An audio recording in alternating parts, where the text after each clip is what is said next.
Bonjour, André Lezocourt-Pietri. Gilles, tu es Digital Champion. Tu peux nous parler un petit peu du sujet européen, puisque tu parlais du fait que la taille critique est essentielle. Et moi, je n'arrive pas vraiment à me faire à l'idée, est-ce que véritablement le marché digital européen est une vue de l'esprit? Est-ce que c'est possible d'y atteindre, ne fût-ce qu'avec les différences de langue? Ou est-ce que pour nous, toutes nos startups françaises ou allemandes, la clé, c'est d'aller que sur les marchés américains ou chinois, qui sont des gigantesques scales qui existent? Donc vraiment, qu'est-ce qu'on peut faire là-dessus? Est-ce que la Europatech est une possibilité? Ouais. Alors, l'intégration européenne à l'égard du digital, c'est vraiment une réalité. Dans beaucoup de business, si vous voulez transposer votre business dans un autre pays, vous allez devoir vous adapter à tout un tas de réglementations, à commencer par l'e-commerce.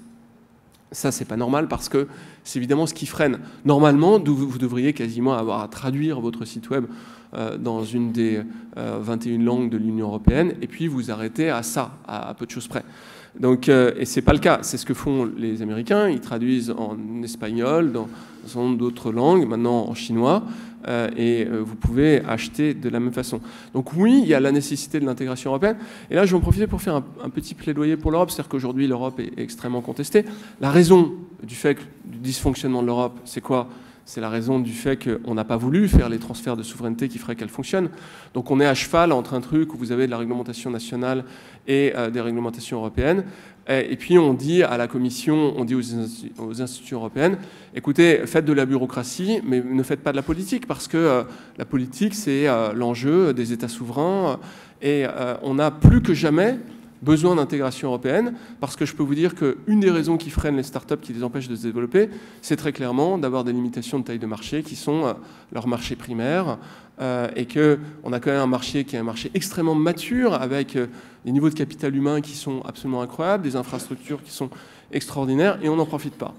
Donc là où on peut se dire, replions-nous sur nous, etc., je pense que c'est la pire des choses qui arrivent, c'est la fin de l'Europe si on fait ça, et ça sera aussi la fin des États-nations au sein de l'Europe. Vous savez, la Commission européenne, elle a fait un calcul sur ce qui se passera si le Royaume-Uni sort de l'Europe.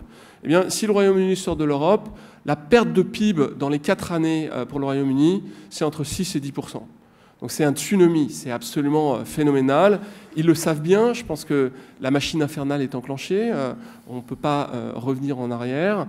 Mais le vrai enjeu politique pour nous, le vrai enjeu pour les pays européens, les États européens, c'est au contraire de remettre de la politique à l'échelle européenne. C'est tout à fait faisable. Il faut arrêter de se leurrer en se disant oui, mais on n'a pas la même culture, on ne parle pas les mêmes langues, etc. On a beaucoup en commun avec beaucoup de ces pays. Il y a peu de pays avec lesquels on est capable de s'allier à ce niveau-là. On peut avoir des niveaux d'intégration rapidement qui nous permettraient d'avoir des développements économiques, des développements sociaux qui seraient absolument extraordinaires et qui nous feraient complètement changer de posture à l'égard de la perception qu'on a généralement des institutions européennes. Donc ça, c'est pas uniquement, je dirais, de la logorée. C'est une conviction que j'ai acquise en me promenant à Bruxelles, en y étant beaucoup.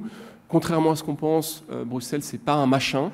C'est plutôt des fonctionnaires d'assez bonne qualité qui ont des outils qui leur permettent de mesurer ce qui se passe dans les États qui sont bons, qui voient des choses qu'on ne voit pas au niveau national. C'est-à-dire que moi, quand je discute avec les gens d'Eurostat et qui me font un panorama des pays européens, qui m'expliquent ce qui se passe en France, je me dis, ok, je comprends beaucoup, beaucoup mieux que lorsque finalement j'ai l'impression d'être enfermé dans cette vision franco-française.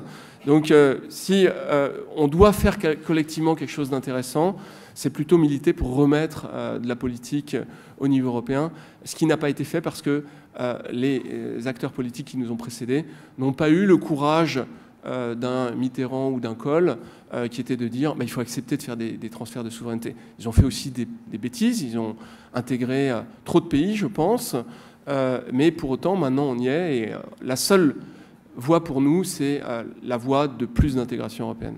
Alors, plaidoyer pour le politique, plaidoyer pour l'Europe, bravo, hein, c'est rare d'entendre un discours comme ça, que je trouve optimiste, mais un peu à contre-courant.